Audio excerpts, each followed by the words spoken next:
정보가 있는 시사 토크쇼 장윤선의 팟짱. 안녕하세요. 시나브로라는 1인 출판사에서 팔순 노모를 위한 정치경제 이야기라는 책이 나왔습니다. 진보와 보수, 성장과 분배, 환율과 물가, 자본주의와 공산주의에 대해서 띄어쓰기를 할 줄 모르고 받침을 쓸 줄 모르는 엄마를 위해서 쓴 책입니다. 그래서 진보적 자녀와 보수적 부모의 대화를 위한 책입니다. 팔순 노모를 위한 정치경제 이야기, 저자 황인철.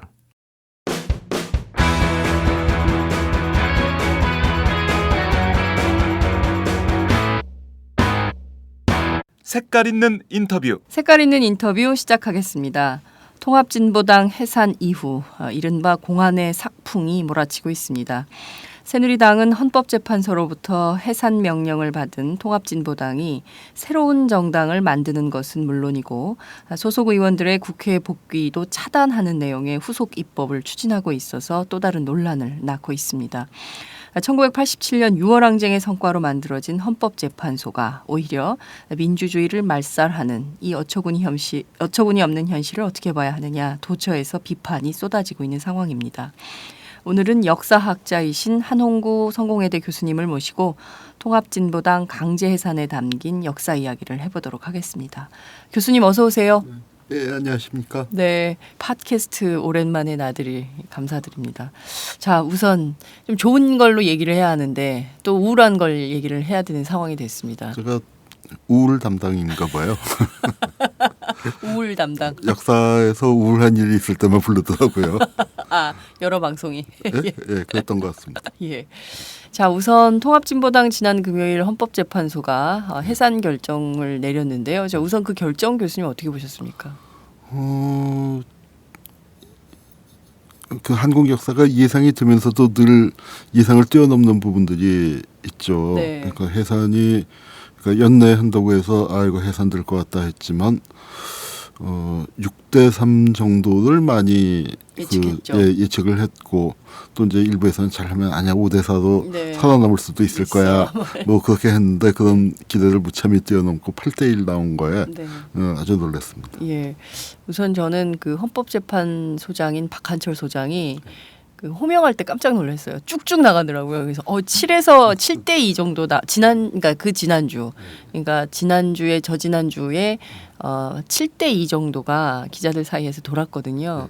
그랬을 때도 이것도 너무 심한 거 아니야 그랬는데 7을 넘어서는 순간 기자들이 야, 이건 진짜 너무하다. 이정미라는 이름이 불리는 순간. 그러니까 예, 그 순간 이건 너무하다 이랬는데 역시 이렇게 돼서 그 후폭풍이 지금 거세게 일고 있는 것 같습니다. 우선 그런데 그 전에 좀 얘기를 좀 해봐야 할 게 있는데요. 이 헌법재판소가 이 탄생 배경이 있지 않습니까? 네. 이게 어떻게 만들어진 겁니까, 교수님? 6월 항쟁 덕분이고요. 네. 특히 그 6월 항쟁 이전에는 위헌법률 심사권이 그 대법원에 있었습니다. 네. 그렇죠. 6월 항쟁 이전이 아니라 유신 이전에요. 유신 이전. 예, 그러니까 1972년 이전. 예. 이제 시계가 막 뒤로 가니까요. 헷갈립니다. 뭐 우리가 요새 이 헌법재판소 이 판결 이전에 그 장안에 화제가 됐던 건 그 땅콩 지선 아닙니까? 그렇죠. 땅콩 지선 뭐 회항했다 하지만 그거 뭐 활주로에 나가다가 들어온 거 아니에요. 그렇죠. 근데 이거 한국민주주의가 한참을 날다가 네. 돌아왔는데 네. 우리가 이제 보통 얘기한 게 이거 뭐 박근혜 정부 탄생하고 유신으로 돌아가는 거 아니냐 했는데 네. 유신을 넘어서 진보당 해산으로 58년으로 그냥 훅 가버렸어요. 과감하게 가버렸습니다. 백도도 이만저만한 백도가 아니네요. 이건 그 백도에 네. 그 마치 그냥 한 칸 뒤로 밀리는 게 아니라 왜 도에 있다가 백도 하면은 끝으로 가서 완전히 처음으로 그런 느낌입니다. 네. 교수님께서 이제 1958년 시절로 완전히 돌아가 버렸다. 그러니까 그 조봉암 선생 사건. 거기도 당 이름이 진보당이었거든요. 그러니까요. 그때는 그냥 진보당이었죠. 진보당이죠. 이번에는 통합진보당이고. 근데 어쨌든 그때하고 우리가 지금 비교할 수 없을 만큼 눈부신 경제 성장도 이렇고요. 산업화, 민주화 뭐 좀 더 우리가 참 깨달았습니다. 여전히 분단 국가라는 거. 그리고 분단 국가에서 진보를 얘기하는 게 이렇게 힘들구나. 그러니까 통합진보다 그때 조봉암 선생은 사형을 당했죠. 단 아직 뭐 사형 얘기는 네. 뭐 공안 사풍이 몰아친다고 하지만 아직 사형까지 사형 얘기, 가능한 공안 그 국가보안법 처벌 얘기가 나오고 있긴 합니다. 뭐 간첩죄니 뭐니 이제 그 들어있긴 하지만 네. 뭐 그러니까 사형이라는 건 또 어마어마한 얘기죠. 우리가 그 97년 이후에 예. 그 사형을 한 집행한 적이 없는데 그렇습니다. 김영삼 정권 때 마지막으로 하고요. 네. 뭐 거기까지 생각하는 건 그 이제 문제가 있겠죠. 네. 그러나 그건 이제 일반인들의 상식이 그렇고 양쪽 끝에 있는 분들, 그러니까 그 사실 이석기 등등이 모여서 그런 얘기를 했었던 것이 우리나라 역사에서 보면은 보도연맹이니 예비검속이니 뭐 엄청난 민간인 학살, 네. 이제 전쟁이 발발했을 때 벌어진 그런 그 참혹한 역사를 기억하고 있는 사람들 같은 경우에는 뭐 그런 그 위험을 느꼈을 수 있다고 생각을 합니다. 저만 하더라도 네. 인터넷에 이제 보면은 전쟁만 터지면 제일 먼저 정리해야 할 네. 뭐 그런 사람 명단이 나오는데 그 명단은 제가 굉장히 앞부분에 있거든요. 그게 누가 작성한 명단입니까? 그 뭐 누가 작성했건 그게 무슨 상관입니까? 그러니까 이제 명단에 저쪽에 올랐다는 게 중요한 희망 사항으로 올리는데 네. 뭐 그렇다 하더라도 저는 이제 뭐 좀 뭐랄까 그냥 그러려니 또 뭐 이런 팟캐스트에서도 불러주시고 뭐 제가 어디 신문에다가도 글도 쓸 수 있고 강연도 다니고 네. 뭐 그다음에 그 직업은 교수로 돼 있고 책도 나와 있고 하니까 뭐 설마 뭐 하니 그냥 그러려니 하고 그 흘리는데 네. 아무 이름 없이 지역에서 활동하시는 분들 그리고 네. 늘 그런 그 공안 세력에 의해서 희생양이 될 수 있는 위험에 처해 있는 분들 그러면서도 또 불행하게도 근현대사에 대해서 공부를 해갖고 네. 과거에 그런 일이 있었다는 건 알고 계시는 분들이 느끼는 공포감은 또 남달랐을 거라고 생각합니다. 이 지점이 뭐냐면은 이건 그 대한민국 국민들의 평균적인 상식으로 볼 때 이해가 안 되는 대목이겠죠. 네. 공감할 수 없는 대목이겠죠. 그러나 그것이 하나의 현실로서 존재한다 이겁니다. 그래서 저는 그 통합진보당 분들을 만났을 때 그런 얘기를 한 적이 있어요. 이제 한번 그쪽에서 강연을 요청해갖고 네네. 그 강연을 하면서 이제 제가 그걸 언급하면 그 상황을 얘기를 하면서 그 대한민국 국민들의 평균적 정서하고는 완전히 동떨어진 얘기다. 그런데 나는 그 지점을 내가 공감하지 못해도 왜 그런 얘기가 나왔는지 이해는 한다. 이제 그 말씀을 작년 여름에 드렸는데 네네. 막 우시더라고요 여러 명이. 그러면서 그 하는 얘기가 뭐냐면은 그러니까 사건 나고 1년쯤 됐을 텐데 네. 1년 가까이 됐는데 이해한다는 말을 처음 들었다는 거예요. 본인들이 갖고 있는 그 생각? 생각에 대해서 네. 내가 동의한 건 아니지만 네네. 이해한다 왜 그런 말이 나왔는지 이해가 된다라는 네. 말을 했는데 그 지난 1년여 동안에 들은 게 이런 미친 XX들 뭐 하고 뭐 정신병자들 뭐 아니 뭐 북한으로 종북이라고까지는 그러니까 진보 진영 내부에서도 뭐 예. 종북이라고는 안 하지만 정신병자들 저놈들 때문에 뭐 똥물 튀겼다 뭐 한다 뭐 이제 똥물 그렇게 튀겼다. 하고 완전히 거리를 두려고 그렇게만 하고 그나마 이제 제일 그 우호적으로 들었었던 얘기가 근다고는 하겠지. 쟤네들 뭐 내란하려고 한 건 아니잖아. 예. 이제 그게 최고치였는데 오늘 처음 그 이해한다 하는 말을 들었다고. 그 이석기 뭐 사태 이후에 예. 펑펑 그 우시는 걸 보고 참 가슴이 아팠습니다. 네. 이거 헌법재판소 얘기하다가 그러니까 다른 너무 막 딴 데로 딴 가버렸어요. 데로 갔는데 네. 그 실제 네. 우리나라에서 정부의 의지를 거스르고 위헌법률 심판을 대법원이 했었던 사례가 있습니다. 그게 국가배상법 판결이에요. 국가배상법. 71년도에. 네. 왜 군대에서 사람이 너무 많이 죽지 않습니까? 뭐 그 시절에는 1년에 1,500명 이상씩 죽어나가고 게다가 군대 안에서요. 군대 안에서요. 그러니까 윤일병 같이 죽는 게 하루에 4명 5명씩 나올 그런 시절이었습니다. 1971년도에. 뭐 60년대 70년대 그 정도 숫자 평균 1,400~500명이 죽었으니까요. 그때도 그렇게 윤일병처럼 얻어 맞아가지고 그랬나요? 윤일병 같은 양상은 아니지만 맞아 죽는 사람도 많았고 뭐 사고도 많았고 그랬습니다. 이제 그렇게 그 죽은 병사들에 대해서 이제 국가가 군인과 군속은 법률이 정한 배상액 외에는 그 더 청구할 수가 없다. 이제 그런 법이 국가배상법이 돼 있었는데 네. 헌법에 무슨 얘기냐 이게 뭐 그 기본권 그렇게 함부로 제약할 수 없고 일체 특권 그 저 특수 계급을 용인하지 않는데 네. 그래갖고 이제 이게 위헌이라고 그 판결을 내렸습니다. 그런데 네. 정부 입장에서는 배상액이 엄청나게 뛰니까 돈이 많이 들어가게 생긴 거죠. 이걸 이제 막으려고 노력을 했는데 이제 대법원에서 가차없이 위헌 판결을 내려버리니까 네. 박정희가 몹시 붕괴했고 이게 사법파동의 원인입니다. 아. 박정희가 사법부에 대해서 아주 그 길길이 화를 냈다는 걸 알고서 공안검사들이 야 이건 지금 사법부 손볼 때다. 그래갖고 이제 그 치고 들어갔던 게 사법파동이고요. 네. 이듬해 유신이 나면서 이 위헌 판결을 내렸던 대법원 판사들이 9분이 네. 이거 위헌 의견을 냈던 9명이 전원이 재임명에서 탈락했습니다.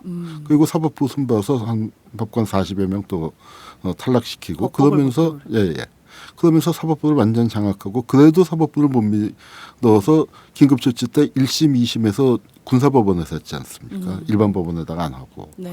이제 이런 식으로 사법부가 만신창이가 됐고 그 박정희가 위헌법률심사권은 따로 띄어서 헌법위원회라는 걸 만들었어요. 유신 때. 근데 뭐 제대로 한 번도 위헌법률심사를 한 적이 없죠. 네. 그건 이제 박정희 때도 그랬고 전두환 때도 그랬고 이제 그렇게 되고 전두환 때는 대법원이 더 망가졌습니다. 네. 박정희 그 완전 그래서 오죽했으면은 그 대법원장이 퇴임을 하면서 네. 오욕과 회한의 역사라고 했겠습니까? 제가 그걸 그 제목을 따서 신문에다가 연재도 했었고 네. 저 대법원장이 한학에 굉장히 능한 분인데 그 퇴임사에다가 그 사법부를 어떻게 표현했냐면은 네. 왜 입법부, 사법부, 행정부 할 때 그 이 부자를 쓰지 네, 않고 그러니까 외무부, 법무부, 문교부 할 때 그 부자를 썼어요. 근데 그분이 그런 실수를 할 뿐이 아니죠. 한문에도 굉장히 소양이 깊은 분이고 평생을 사법부에 사셨던 분이 그 한자를 틀릴 리가 없죠. 그래서 그게 그 장안의 화제가 됐었던 적이 있습니다. 그렇게 이제 사법부의 위상이 추락을 했었고 심지어는 대법원장에 대한 탄핵안이 네. 발의가 될 정도였으니까 그래서 네. 사법부가 그렇게 위상이 떨어져 버리니까 야 이거는 위헌법률 심사권을 따로 헌법재판소에다가 두자. 이제 그렇게 됐고 헌법재판소에 두자는 것을 독일에서 공부했던 그 헌법학자들이 강력히 주장을 했는데 네. 그게 이제 또 좀 헌법재판소가 지금 이런 결과를 냈잖아요. 예. 그런 것처럼 그때도 위험을 그 경고했던 분들이 아주 드물게 있긴 있었습니다. 그 인하대 국순옥 교수나 네. 뭐 이제 그런데 그런 소리는 묻혀버리고 헌법재판소가 출범을 했고 헌법재판소가 그래도 좀 만들어지면서 네. 이제 새로운 그 위헌 판결 같은 것들을 내리면서 좀 기대를 받았었던 측면도 있죠. 예. 그렇지만 이 지배 체제의 유지 기관으로서의 헌법재판소 그 모습들을 또 그러니까 드러내 냈죠. 이건데 토지 공개념 같은 것들을 무력화시킨다거나 네. 뭐 이제 그렇지만 또 뭐 그런 것들이 그래도 좀 이렇게 좀 뭐랄까 아주 두드러지지는 않으면서 이렇게 예. 나오다가 이 체제 유지의 기능이라는 부분이 전면에 부각된 게 탄핵됩니다. 2004년 노무현 대통령 탄핵. 그 탄핵을 예. 전환 시기. 예. 그 2000 이제 그 시기가 뭐냐면은 자 김대중 정권이 출발했습니다. 그래서 근데 그 수구 세력 입장에서는 이제 최초의 정권 교체였는데 네. 저는 이제 그 가끔 농담 반 진담 반 이런 얘기를 합니다. 김대중 정권의 등장은 네. 수구 세력이 좀 이렇게 이것도 명예훼손이 될까요? 네. 좀 과감하게 하세요, 선생님. 머리가 안 좋잖아요. 아, 머리가 안 좋다. 네, 수구 세력은. 네? 네. 네, 수구 세력이 머리가 안 좋죠. 아. 머리를 저도 뭐 못박는데 쓰고 뭐 그러니까 머리를 써서 네. 못을 네. 뭐 이제 박치기 하는데 네. 쓰고 이제 그래서 특정인을 정하지 않았기 때문에 명예훼손 예. 해당한답니다. 그렇죠. 예. 네. 그런 거 많이 해보셨나 봐요. 그럼요. 네. 우린 늘 그걸 신경 쓰기 늘 때문에. 그거. 예. 그래서 이제 근데 머리가 안 좋은 수구 세력이 볼 때도 김대중 정권의 등장은 납득이 가요. 왜냐하면은 나라가 망했잖아요. 네. 나라가 망했다고요? IMF 예, 외환 예. 위기 했으니까 그 세력에게 다시 정권을 맡긴다는 건 말이 안 되잖아요. 네. 게다가 DJP 연합을 했어요.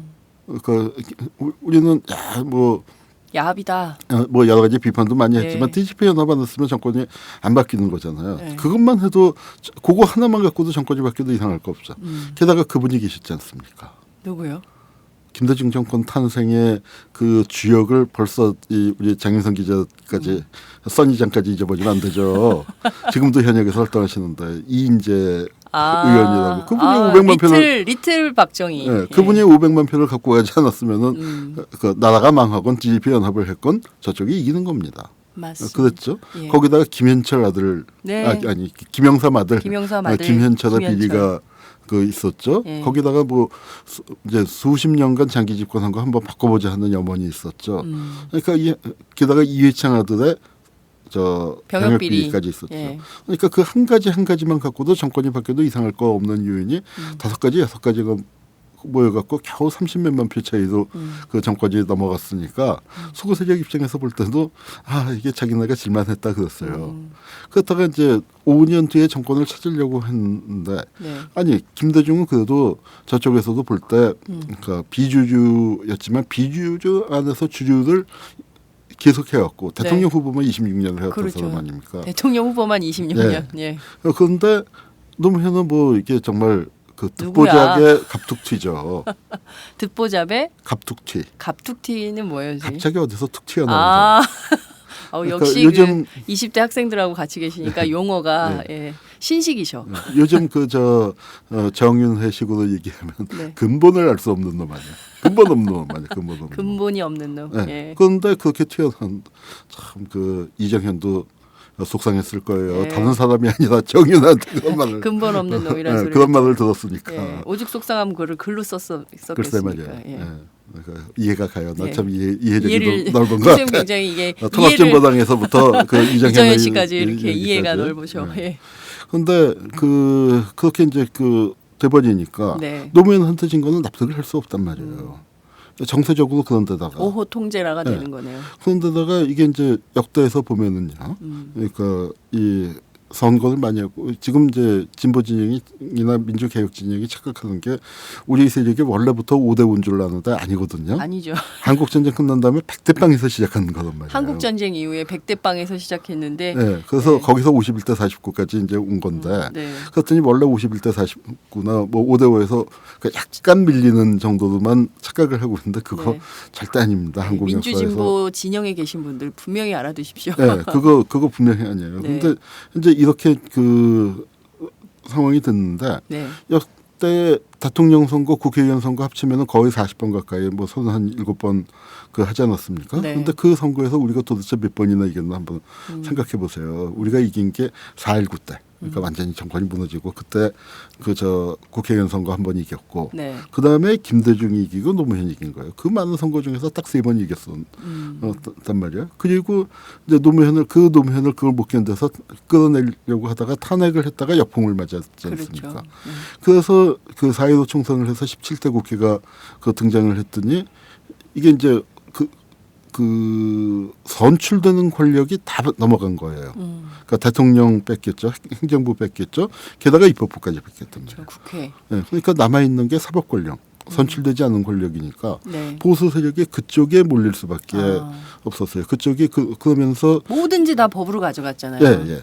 그러니까 정치의 사법화 네. 그리고 사법의 정치화가 그렇습니다. 굉장히 두드러지게 오래된 겁니다. 이게. 나타나는데 예. 그 시절이 바로 이 대한민국의 국가 권력 중에서 입법부와 행정부를 뺏기고 난 다음부터 완전히 노골화됐는데 그 무렵에 네.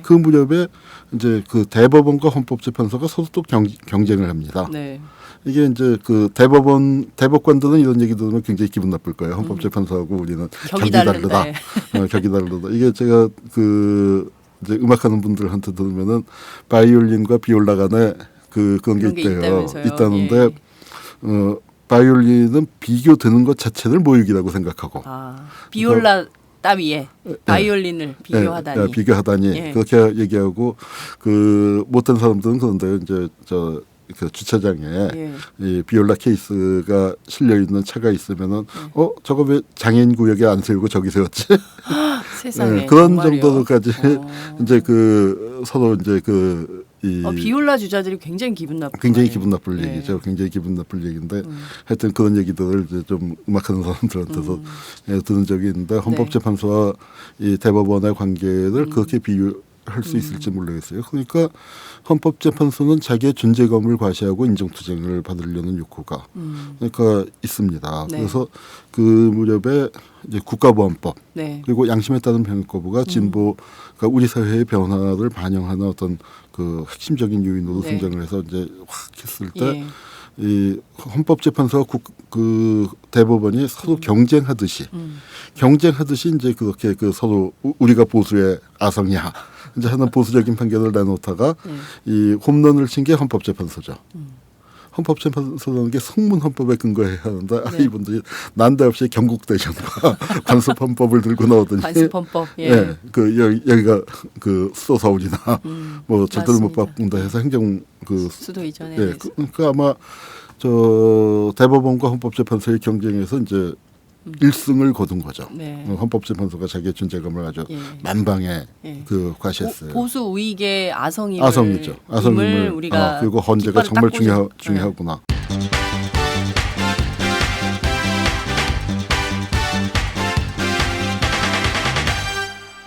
장윤선의 팟짱.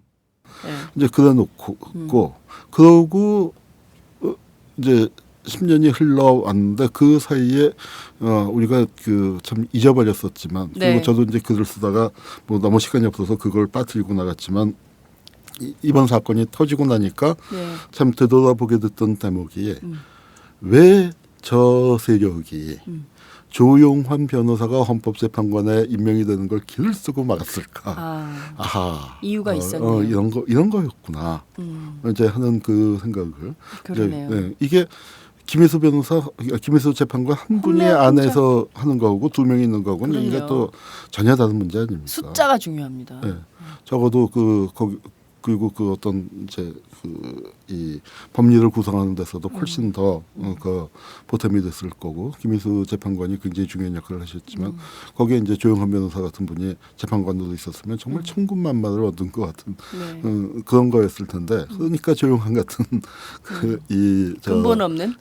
아니죠 근본 없는 게 아니죠. 예, 조영환은 예, 근본이 있기 때문에 근본이 너무 확실해서 근본이 너무 확실한 그 제의 예. 최고 그러니까 민변의 최고 그렇죠. 이론가 그 이론가. 법리를 구성할 수 있는 예. 그리고 또 실전 경험도 엄청 풍부하고 아주 그 이제 그런 그 분이 헌법재판소에 진입하는 걸 그렇게 예. 철저히 길을 막은 쓰고 것이 막은. 아하 이 한성이 국화꽃이 피려고 까마귀들이 그렇게. 까마귀들이 그렇게 깍깍댔나 보다 하는 걸 이제 그 이번에 느꼈습니다. 네. 그리고 이번에도 이제 판결이 보면은요. 그러니까 이석기 내란음모 사건에서 지난 8월 12일 그 서울고등법원에서 네. 굉장히 의미 있는 판결이 나왔어요. 그렇습니다. 형량은 많이 줄어들지 않았지만 네. 뭐 저도 그 재판에 나갔었습니다. 제가 증인? 공범으로 나간 건 아니고 네, 증인으로 네. 그 나가서 이제 저도 뭐 그 좀 여러 가지 참고인 진술을 하셨어요. 예, 여러 가지 얘기를 증인 진술. 하고 들어왔는데 네. 뭐 그게 영향을 미쳤는지 어떤지 모르겠습니다만 하여튼 그 영향이 있었나 보다. 저 심재현 변호사 얘기로는 네. 영향이 있었다고는 그러는데 네. 제가 잘 모르겠고 네. 예, 근데 그 판결이 참 재밌는 판결이에요. 조봉암 1심 판결하고 비슷하다 생각이 들어요. 아 그래요. 어떤 점에서 그렇습니까, 교수님? 조봉암을 이제 일국의 대통령 후보를 죽이자고 했으니까 그때 판사가 참 그분이 좋은 책을 썼어요. 이 재판 이전에 사형 판결한 사형 판결 1심은 네. 사형이 안 나왔습니다. 예. 이게 사형 판결을 하려면 간첩죄가 유죄가 나와야 아. 이제 사형을 때릴 수 있는데 이분이 이 유병진 판사가 간첩죄를 무죄를 때렸어요. 1심에서. 그리고 다른 시시한 분야에서 그 해갖고 사실은 다 조작됐으니까 무죄인데 이걸 5년을 했으니까 다음번 선거에는 절대로 못 나오고 그런데 죽이지는 마라. 그 뜻이죠. 근데 이분이 그 재판관의 고민이라는 책을 쓴 적이 있습니다. 재판관의 고민. 네, 그러니까 무슨 얘기냐면은 그 전쟁 때 이승만이 다리 끊고 도망갔잖아요. 네, 그리고 도망갔죠. 다 안심하고 서울에 있으라고 생활을 그러고 자기만. 네, 그러니까 이게 저 이준석의 큰 형인데 네. 이준석 순장. 아 정말요? 큰형 아니에요.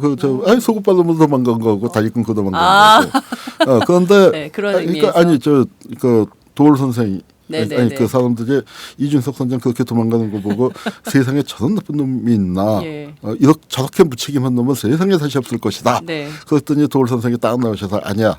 있어 하면서 그의 말씀하신 게 이승만 네. 그리고 그 위로 더 올라가서 선조 뭐 그런 얘기를 하신 거죠. 예. 근데 이건 이제 다리 끊고 도망갔다는 게 비유하자. 그러고 돌아와서 이놈 자식들 도망간 너희들은 죄다 빨갱이들이야 하고 부역자 처벌을 했단 말이에요. 그러니까 그걸 이 유병진 판사는 운이 좋아서 피난을 갔다 왔는데 네. 그렇다고 처벌받으러 온 사람들 보니까 아줌마들이 인민군들 와서 총 들고 와서 쌀 없이요, 뭐 김치 없이요. 근데 그걸 안 줄 수가 있습니까? 네. 그거 내줬던 사람들이 부역자라고 잡혀왔는데 내가 이 사람들을 징역 10년, 20년을 어떻게 때리느냐. 이 재판을 하는 게 이게 온당하냐. 그 고민을 하면서 쓴 책이 재판관의 고민이에요. 그 고민을 했던 판사가 이제 고민이 더 심각해진 거죠. 그래서 죽일 수는 없다 해서 이제 이렇게 그러니까 본심은 다 무죄를 주고 싶었을 텐데 네. 자기도 처자식이 있는 몸이니까 그래서 이제 이렇게 타협적인 판결을 했더니 이 반공 청년들이 쳐들어온 겁니다. 그게 몇 년도입니까? 그게 58년이죠. 58년. 그러니까 이 반공 청년들이 50년대 후반에 반공 청년이면 거슬러 올라가서 한국 전쟁 때 군인이었단 말이에요. 그 전쟁 터지기 전에 뭐 있겠습니까? 서북 청년단 같은 거 했던 거. 서북 청년단 네, 활동했던 그런 전력이 있는 뭐 했었던 사람들이고 그리고 더 거슬러 올라가면 일제 때 군국 소년이에요. 군국 소년. 일본이 군국 소년인데 네. 정작 일본은 전쟁이 끝나고 난 다음에 미국이 들어서 이 군국 소년 머리에 든 군국주의무를 빼느라고 인권교육, 평화교육을 세게 했죠. 미국이. 네, 미국이. 예. 그런데 세게 해서 기본적으로 세탁을 했지만 그게 뭐 한 번 든 얼룩이 잘 안 빠지고 있으니까 그게 살아난 게 그게 우리가 얘기하는 일본 군국주의 잔재의 부활이에요. 그런데 우리는 뭐냐면은 똑같이 미군이 점령을 했지만 그 군국주의 물 빼는 네. 그 교육을 안 했단 말이에요. 오히려 좌우대립을 부추기고 그러더니 막상 이 군국 소년들이 전쟁이 터져서 군인이 됐단 말이에요. 네. 일본은 그러지 않았어요. 네. 과거 청산을 했어요. 일본은 그래도 네, 과거 그런데 청산을 했는데 우리는 과거 청산을 이 제대로. 청년들이 서북 청년단을 거쳐서 군인이 돼서 반공 청년이 됐잖아요. 네. 이 반공 청년들이 뭐가 됐냐면 박정희 때 일하며 싸우고 싸우면서 건설하자. 유신과업 수행에 앞장서자. 따져잡자 김일성 처부수자 공산당 무찌르자 북계군 이덕하자 유신과업. 네. 그러면서 일로 매진하고 네. 이렇게 했어요. 자기들이 대한민국을 선생님 아직도 지켰고 까먹지 않고 그거를 외우고 계시네요. 옛날에. 내 몸은 유신의 몸이라니까. 유신의 몸이. 내 몸은 유신을 아직도 기억해요. 세상에. 어디서 애국가만 내가 맨날 이렇게 유신 뭐 씹고 다니지만 네. 길 가다가 애국가 나오면 자연스럽게 동작 그만둬서 그쪽 바라보는 게 내 몸이에요. 세상에. 지금도 내 몸은 유신을 기억하고 있어요. 자, 그 세대들이 네. 나이가 들었는데 네. 갑자기 김대중 빨갱이 노무현 빨갱이가 나타나더니 네. 이렇게 애써서 키운 나라 지킨 나라 건설한 나라를 김정일한테 갖다 바치려고 하니까 이 세대가 가만히 있을 수 있냐 이거예요. 요 근처에도 가끔 오시죠. 네. 가스통 메고. 가스통. 예. 어, 저희 언젠가 한번 한겨레는 가끔 가시는 것 같아요. 요새 그런 오마이뉴스가 제대로 기능을 못했나 보지. 아, 그런가? 가스통 할배들이 안 오시는 걸 보면. 아, 우리가 제대로 못해서 가스통 할배들이 안 오시는구나. 한번 초대 한번 하세요. 그분들이 그러니까 이 가스통 할배의 역사를 거슬러 올라가면 거기서 까까머리 군국소년들이 나와요. 가스통 할배의 맨 윗세대. 맨 윗세대가 바로 군국소년이었고 뭐 여기 일제시대 군국소년이 나이로 지금은 치면은 가스통 할배. 그리고 50년대에 네.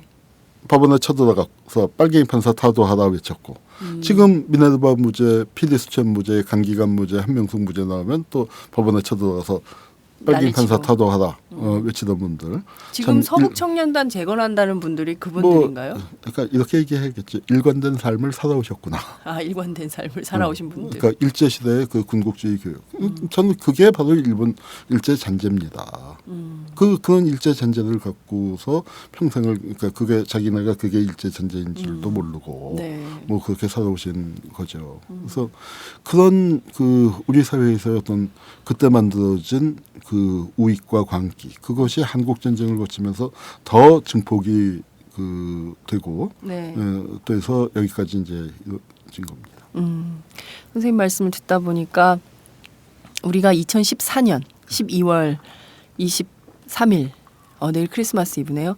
이 현재를 살고 있지만 우리의 시계는 다시 1950년대에 와 있는 거다라는 생각을 하게 되는데요. 굉장히 끔찍합니다, 선생님. 뭐 나름대로 뭐 제도적 민주주의는 많이 이룩한 나라다. 그리고 경제 대국이다. OECD 뭐 12번째네, 13번째네 이렇게 자랑질을 하지만 내실을 까고 보면 1950년대 정치사회 수준에서 하나도 발전한 게 없다. 이렇게 생각을 해야 됩니까? 저는 꼭 그렇지는 않다고 생각해요. 네. 그래도 1950년대에 계셨던 분들에 비해서는 우리는 아직 가진 게 많습니다. 이순신 장군 상임 12 정도가 아니죠. 네. 저 진보당 해산될 때 오마이뉴스 있었나요? 한겨레 신문 있었나요? 시민단체들 있었나요? 겨우 사상계 하나. 사상계를 이끌었던 분은 아주 보수적인 장준호 선생 말도 못하게 보수적인 분이죠. 문창극이 저리 가라 하게 보수적인 분입니다. 장준호 선생. 장준호 선생 사상으로 치면은요. 그런데 그분이 훌륭하신 거는 뭐냐면 삶의 태도가 진보적인 분이죠. 삶의 태도가 열려 있는 분이고 그 다음에 당신의 정치적인 신념이나 가치는 아주 보수적이지만 네. 굉장히 양심적인 분이에요. 우리나라에서 양심적인 보수 세력을 뭐라고 하는지 아세요? 그게 빨갱이에요. 아 그런가요? 그게 빨갱이죠. 저는 통합진보당에 있는 분들 이렇게 그러니까 만나서 얘기를 해보면은 네. 이분들이 훨씬 우파적인 정서, 민족적인 정서라는 게 우파 원래는 우파가 가져야 할 정서. 민족주의. 그럼요. 그렇죠. 민족주의 사관은 원래 우파적. 아니 좌파는 계급을 얘기하고 네. 우파는 민족을 얘기하면서 서로 견제하기도 하고 견인하기도 하면서 역사가 발전하는데 네. 한국 역사가 문제가 뭐냐면은 좌파가 민족도 얘기하고 계급도 얘기해야 하다 보니까 이게 네. 부담이 많아요. 네. 부담이 많다 보니까 이걸 짊어지고 하다가 가끔씩 스텝에 꼬여요. 그 스텝에 꼬여서 나타나는 게 대표적인 게 민주노동당 분당 사태 같은 것들. 좌파와 우파가 동거를 하게 되니까. 네. 우파 하는 속에서 나타났고 왜냐하면 우파적 과제를 우파들이 맡아서 해주면은 네네. 뭐 적당하게 서로 이제 협력하고 견제하고 하는 게 가능한데 우리 사회에는 민족을 얘기하는 우파가 없지 않습니까? 그렇습니다. 그러네요. 정말 과거에는 진짜 우리 역사 잠시는 있어요. 잠시. 한일 김영삼이 저 대통령 취임사가 어떤 동맹도 민족보다 좋을 수는 없습니다 해서 우리가 듣다가 귀를 의심할 정도로 그거 너무 예. 또 옳은 말씀이고 그렇다가 이제 뭐 완전히 나의 실수하면서 그쪽도 스텝에 꼬여갖고 아주 극으로 가버렸죠. 예. 뭐 그런 식으로 우리 사회에서는 민족이 있어야 할 자리에 동맹이 들었습니다. 대표적인 게 민족 자주 작전지휘권 문제 같은 것들. 네. 그러니까 우파 세력이 정말 창피해야 할 문제고 노태우조차도 이건 창피한 일입니다. 되찾아야 합니다 했고 박정희도 그랬어요. 네. 박정희가 참 내가 살다 보니까 이런 데까지 나와서 박정희 칭찬을 하는 경우도 있네요. 네, 참 그러니까 참 어디 가서 무슨 얘기하면 국가보안법 김일성 고무천장이 되고 어디 가서 또 무슨 얘기하면 이게 박정희 고무천장까지 또 저는 그런 이상한 현실, 이상한 현실에 살고 있는데 박정희만 하더라도 민족자주 작전지휘권 되찾기 그렇죠. 위해서 굉장히 노력을 했는데 그것 따지면 그냥 자주국방. 팔아먹었죠. 네. 먹었는데 이제 이런 현실 우파가 제대로 되지 못했고 저는 이게 말이죠. 네. 이건데 헌법재판소에서 통합진보당에 대해서 선호도를 조사하면 8대 1이 아니라 9대 0이 나와도 이상할 게 없죠. 전 김희수 재판관도 통합진보당 안 좋아할 거라고 생각해요. 아니 본인 판결문에 쓰셨어요. 통합진보당에 대해서 비판도 되게 많이 하셨죠. 그것도 아로 사건 또 이석기 사태에 대해서 굉장히 비판적으로 쓰셨어요. 그런데 문제는 뭐냐면 저거를 우리가 마음에는 안 들지만 저걸 시민권으로 용인을 해줘야지 네. 이런 생각을 가진 이게 합리적인 보수입니다. 그렇죠. 그런데 마음에 안 드는 건 죽여버려. 네. 이렇게 얘기하는 게 네. 이건 합리적인 보수가 아니거든요. 그러니까 정말 중세의 마녀 사냥을 얼마나 우아하게 얼마나 그 당시 기준에서 적법한 절차로 네. 그 당시 기준에서 이 신의 질서를 지키기 위해서 했습니까? 네. 그런데 이거 앞으로 50년 후, 100년 후에 이 역사를 어떻게 할까? 이거 코미디로 생각할 겁니다. 그럴까요? 그런데 이제 저희가 그 역사가 코미디로 기록을 하면 좋은데 이 역사가 계속 되풀이 반복되고 있다는 현실에 저희는 주목을 그게 하는데요. 이제 좀 발전은 하겠지만 지금 상황에서 보면 우리 사회가 굉장히 심각한 이 그 51대 49로 착각하지 마라라고 했는데 실제로 보면 점점 이게 그 균형점이 없어지는 것 같습니다. 완전히 그 보수 우익의 그게 보수 왜냐면은 우위의 시대로 가고 있는 것 같습니다. 글쎄요, 저는 이제 꼭 그렇게 생각하지는 않아요. 그 단말만한 말도 있고 단말마? 예. 만화 영화에서 마지막 장면에서 보면은 전 이제 그 이런 현상이 벌어진 게 보수가 의 초조함의 발로라고 생각합니다. 51대 49라는 거 이만큼이었잖아요. 네. 그리고 그다음에 그 51대 49에서도 진짜로 국정원 선거 개입이나 공포의 댓글 부대 네. 이것만 제대로 막았었으면 뒤집혔을지도 모르는 부분 아닙니까? 그만큼 코너에 몰려 있고 네. 적어도 우리가 얼마나 도둑질 당했는지 모르지만 그리고 그게 51대 49를 액면 그대로다 치더라도 역사에서 이렇게 쭉 변해오는 추세도 보면은 네. 이건 정말 무시무시한 거 아닙니까? 노무현이 당선될 때보다도 훨씬 높은 거의 10%가 한 18% 높은 뭐 제가 득표를 정확하게 기억을 못하겠습니다만 굉장히 높은 거죠. 노무현 당선될 때도 40% 네. 정도밖에 안 됐었던 건데 민주개혁 진영이 굉장히 많은 표를 끌어모았죠. 이게 시대적인 추세죠. 예. 그렇게 더 갈 수밖에 없을 겁니다. 그 민주주의가 더 심화될수록 그리고 그 부분에서 결국은 아니 보수 세력이 뭐 그 콘크리트 지지율 어쩌고 저쩌고 떠들지만 네네. 사실은 그게 비정규직 저소득층의 민주개혁 진영이 파고들지 못해서 그런 거 아닙니까? 한마디로 비정규직들이 누굴 찍었겠습니까? 찍은 사람들 중에 민주당 지금 이름이 뭐죠? 너무 자주 봐서 맞아요. 새정치민주연합입니다. 제가 어디 가서 한번 그 강연을 하다가 무심코 얘기를 하다가 잘못 얘기를 했는데 그 당명이 더 좋은 것 같아. 어떤 건데요? 저는 제가 말실수를 했는데 사람들이 막 웃는데 내가 왜 사람들이 웃는지를 몰라갖고 제가 뭐라고 했어요 했더니 앞에 분이 웃으면서 가르쳐 주는데 새누리 민주연합. 새누리 민주연합. 예. 뭐그참 뭐가 뭔지 잘 모르는. 그러니까 이런 사태에서 존중한다. 네. 민주주의의 파괴를 존중하는 새누리 민주연합. 야당이 존중해 주는데 네. 민주주의가 파괴 안 당하고 있겠습니까? 저게 야당입니까? 제가 그거 판결이 있었던 날 네. 경교장에서 무슨 행사가 이 정도 있었어요. 그리고 그날이 윤봉길 의사가 돌아가신 날입니다. 82주년 된 날이에요. 12월 19일이 참 우리 역사의 날이네요. 네? 역사적인 날이에요. 예, 역사적인 날이에요. 그래서 뭐 그 소감을 묻어서 그랬죠. 백범 선생이 살아계시다면 헌법재판소에 윤봉길 의사를 파견했을 것이다. 적어도 네.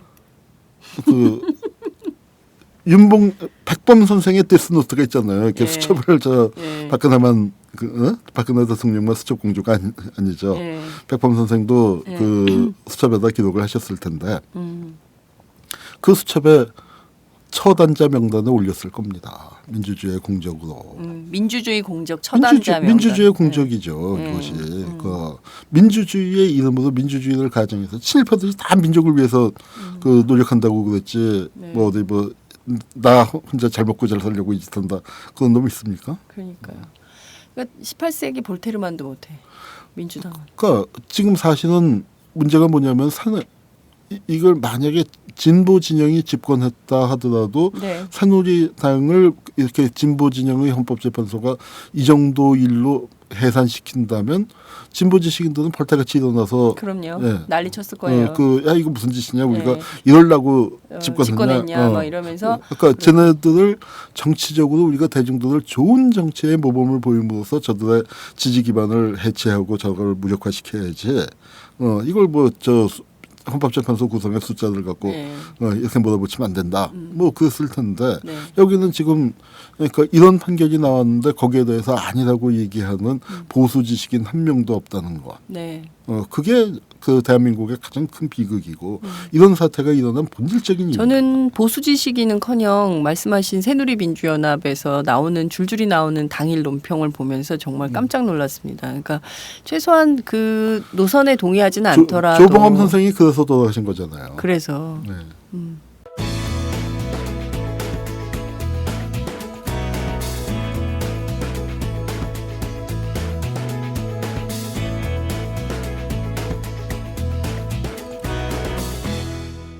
장윤선의 팟짱.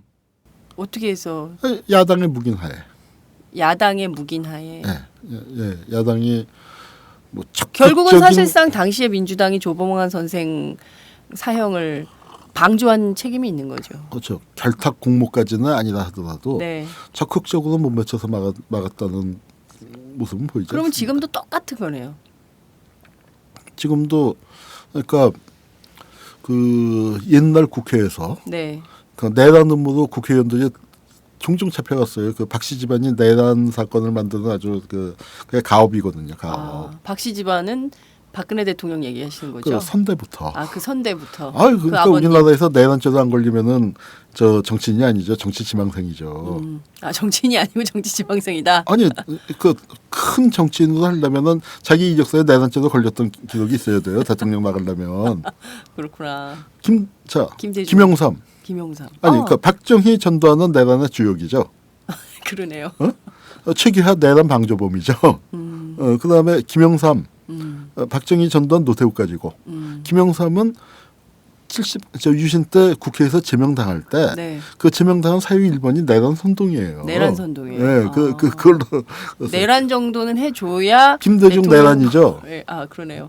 네. 그다음에 노무현도 내란으로 고발당했다가 이제 수사받기 전에 돌아가셨고 예.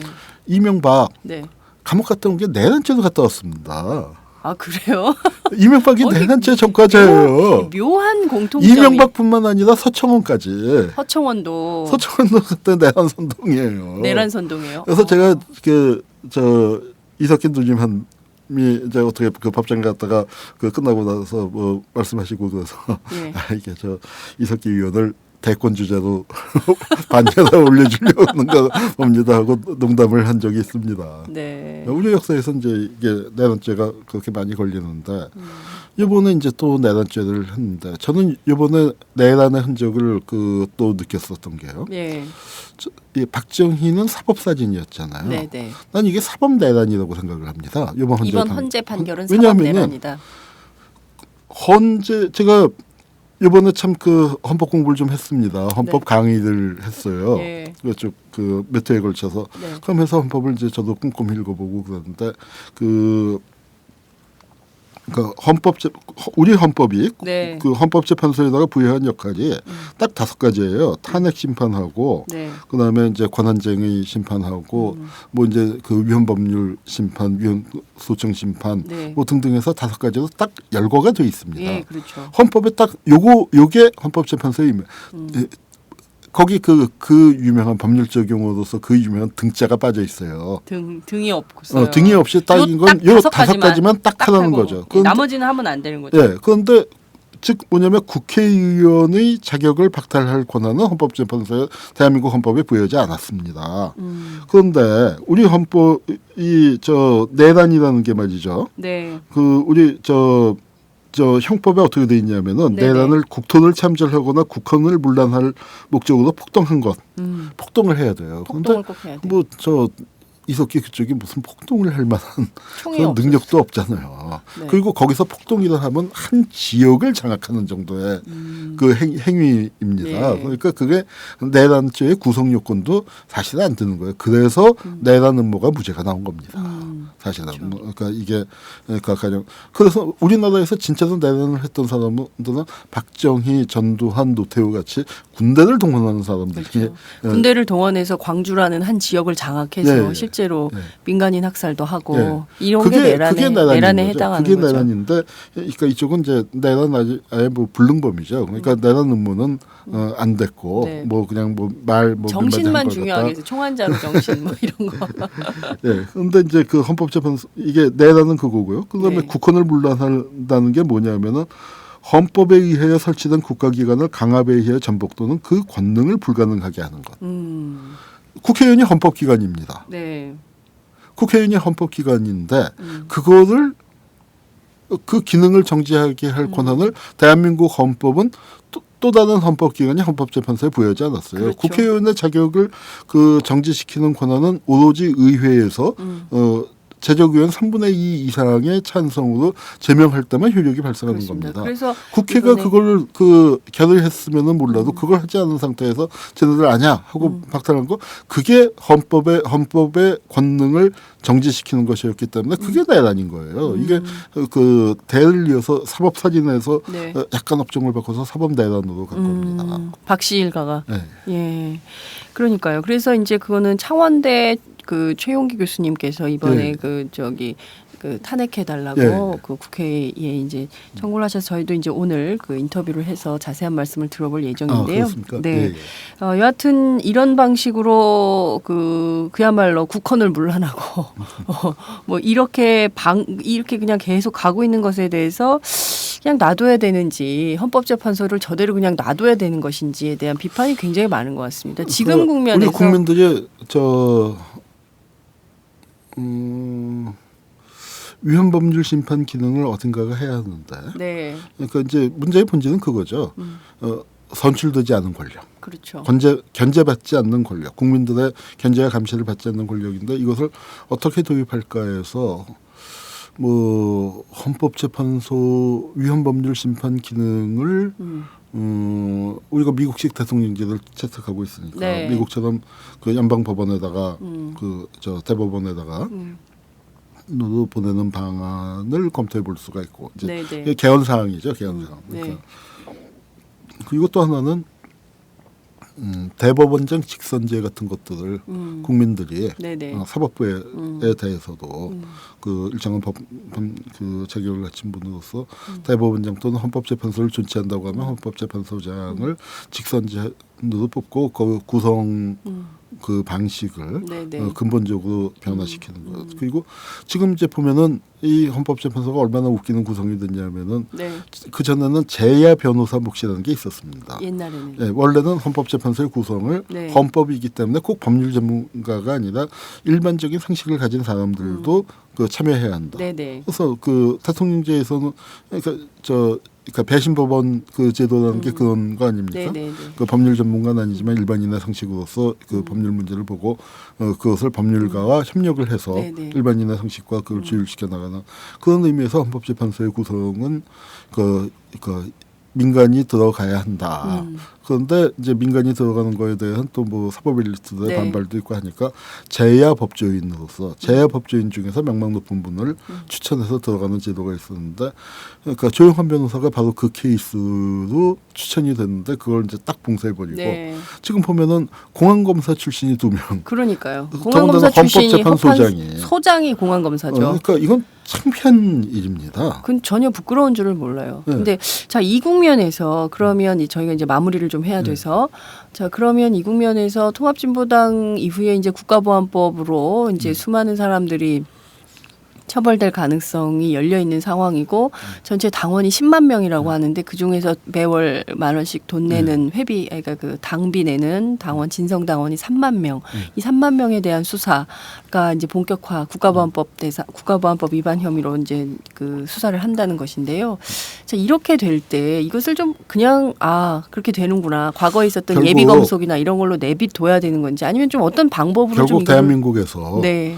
헌법을 향한 투쟁이 벌어질 수밖에 없다고 생각합니다. 앞으로요. 헌법재판소를 저런 사람들에게 맡겨둘 수 있습니까? 저게 헌법재판소가 아니죠. 저 위치가 저 제동인데 네. 정말 민주주의에 재를 뿌리는 사람들, 헌법에 재를 뿌리는 사람들이 모여 있는 건데 예. 그리고 저게 헌법재판소가 아니라 저는 간판을 어제도 제가 밤에 그 앞을 지나왔습니다만 네. 참 드는 생각이 저기 간판 하나 선물해야겠다. 국가보안법재판소로. 국가보안법재판소. 네, 헌법재판소가 아니에요. 아니죠. 대한민국 역사에서 네. 시간이 많이 갔습니다만 정말 우리가 기억해야 할 게 이게 통합진보당이 이 진보적 민주주의가 이번에 이제 해산의 그 가장 중심이 된 거 아니에요. 네.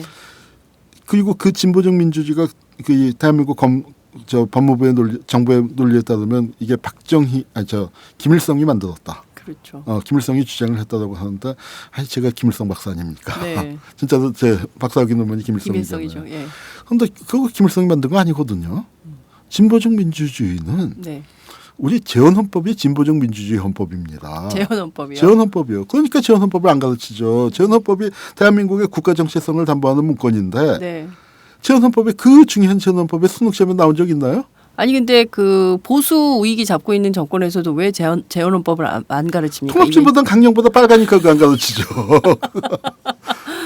재헌헌법이 통합진보당 강령보다 더 좌파적이다. 중요산업 국유화. 그러니까요. 통합진보당 중요산업 국유화 얘기 못했어요. 조봉암의 진보당도 그거 얘기 못했어요.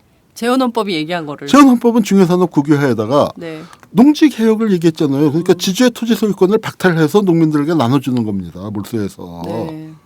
그리고 거기다가 노동 3권 우리 있어도 안 지켜지지만 노동 3권이 아니라 노동 노동자들이 4권. 지금 전부 다 살 수 없어서 다 공중으로 다 올라가고 있어요. 굴뚝으로 올라가고 있는 예. 처지인데 그건 그러니까 노란봉투 캠페인 그러니까요. 저희가 하셨잖아요. 지금 예.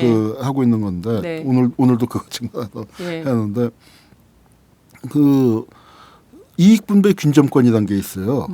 MB 때 무슨 초과 이익 공유제? 네. 그거 했더니 이건희가 이게 어느 나라 말인지 모르겠다라고 그랬죠. 얘기했지만 초과 이익 공유제보다 비교가 안 되게 센 게 이익분배 균점권입니다. 그래서 기업에서 이익이 발생했을 때 노동자가 논아먹을 권리를 언론, 출판, 집회, 결사의 자유, 신체의 자유 같은 기본권 항목에다 넣는 거예요. 재헌헌법대로만 되면 살만해지겠는데? 사상이 의심스럽네요. 그럼 북한식 그런가요? 사회주의보다 통합진보당보다 더 좌파적이니. 통합진보당보다 훨씬 더 좌파적입니다. 예. 아니 근데 그 재헌헌법을 왜 그리고 우리는 있는지도 모르고 이렇게. 그러니까 안 가르치죠. 재헌헌법에 보면은 네. 재헌헌법에 그 기초한 분이 초대 법제처장이 쓴 재헌헌법 교과서에 네. 그 뭐라고 나와 있냐면 대한민국은 네. 경제 문제에 있어서 개인주의적 자본주의 국가 체제를 네. 폐기하고 사회주의적 균등의 원리를 채택했다고 되어 있습니다. 그러면 사회주의를 채택한 건 아니고 사회주의적 적자를 사회주의적. 붙였지만 예. 자본주의 국가 체제는 폐기했다고 되어 있어요. 그게 대한민국을 처음 만들 때 그 국민들과 한 약속입니다. 그 약속이 왜 어겨졌느냐? 국가보안법으로 어겼고 누가 어겼냐? 대한민국을 만든 양심적이고 합리적인 보수 세력. 네. 거기서 보수는 민족을 생각하는 보수죠. 그 보수 세력이 재헌헌법을 이렇게 좋게 만들었고 그 재헌헌법대로 갔으면은 남북 통일을 해서도 큰 문제가 사실은 없는데 했어도 옛날에 했겠네요. 예, 이 세력들이 그러니까 이거를 그 친일파들이 장악을 하면서 이 사람들을 이 양심적인 우파를 빨갱이로 몰아버린 게 그게 남노당 프락치 사건이고요. 그리고 반민특위를 깨고 백범을 쏴주겠습니다. 근데 백범을 쏴 죽인 놈들을 지금 의사라고 부르잖아요. 안의사. 응? 안의사라고 안두희를 안의사라고 하는데 역사에서 보면은 역사 문제로 얘기하면 누가 안의사냐.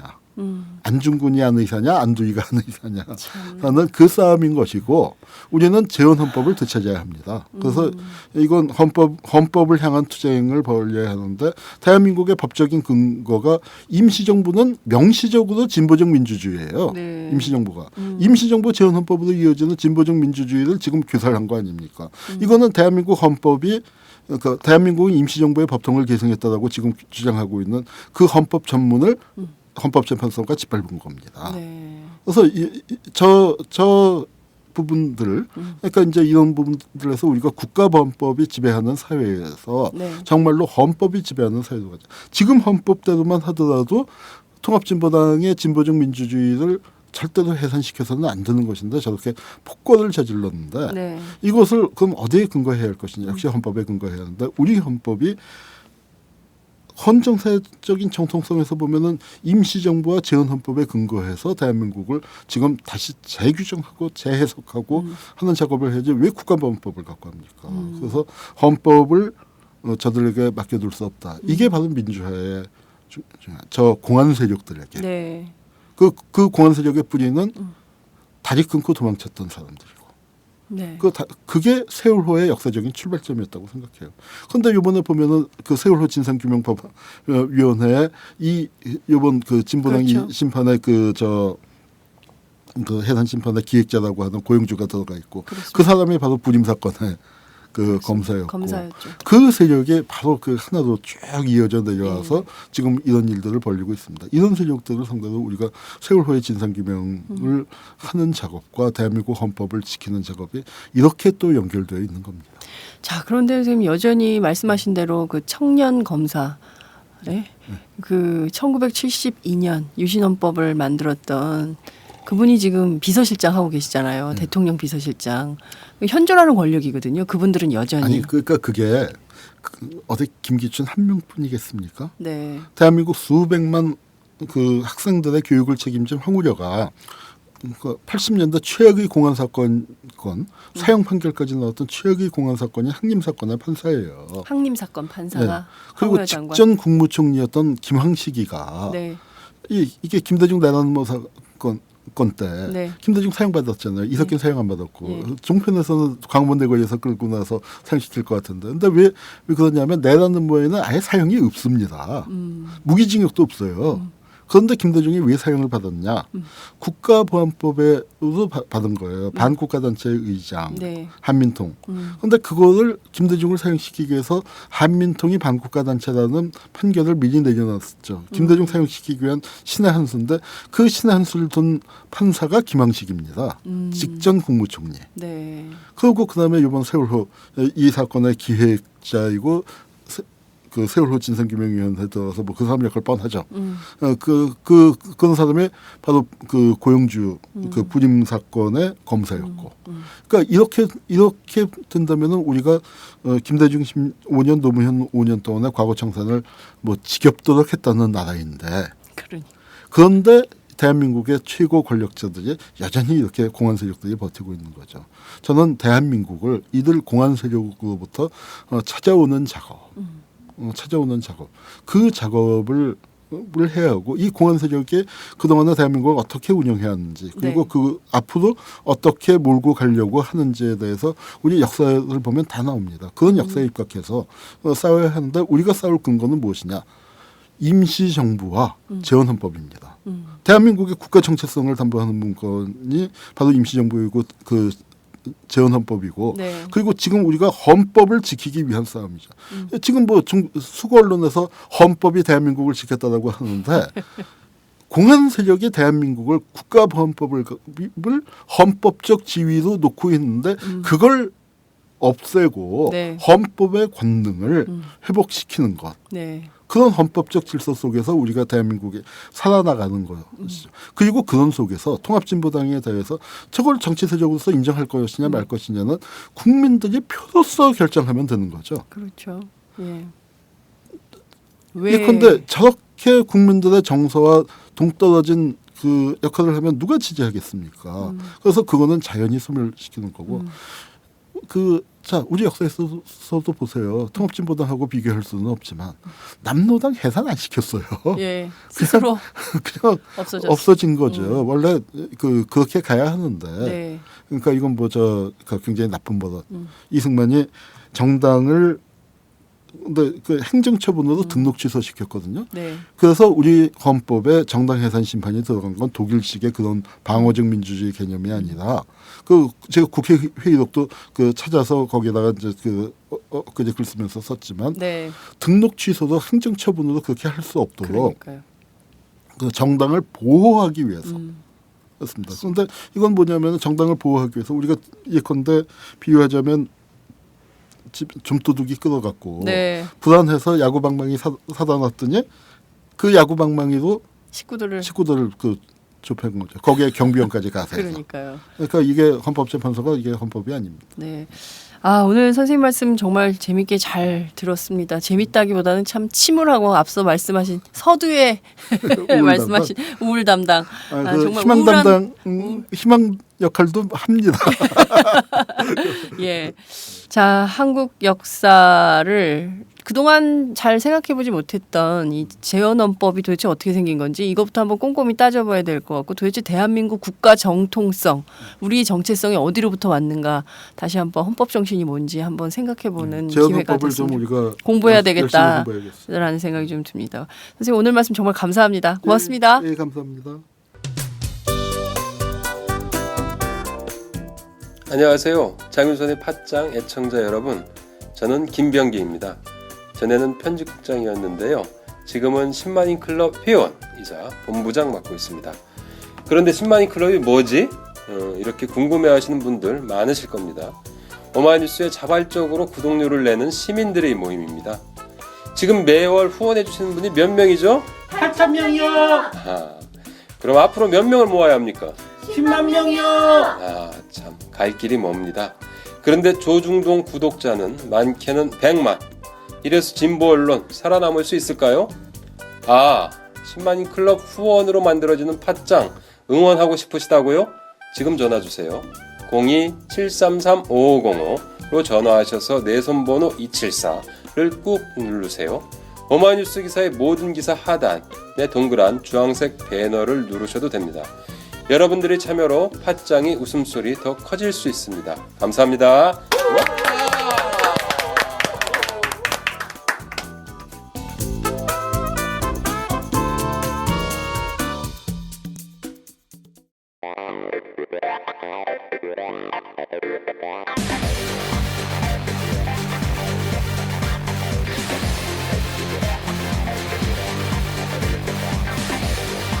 정보가 있는 시사 토크쇼 장윤선의 팟짱.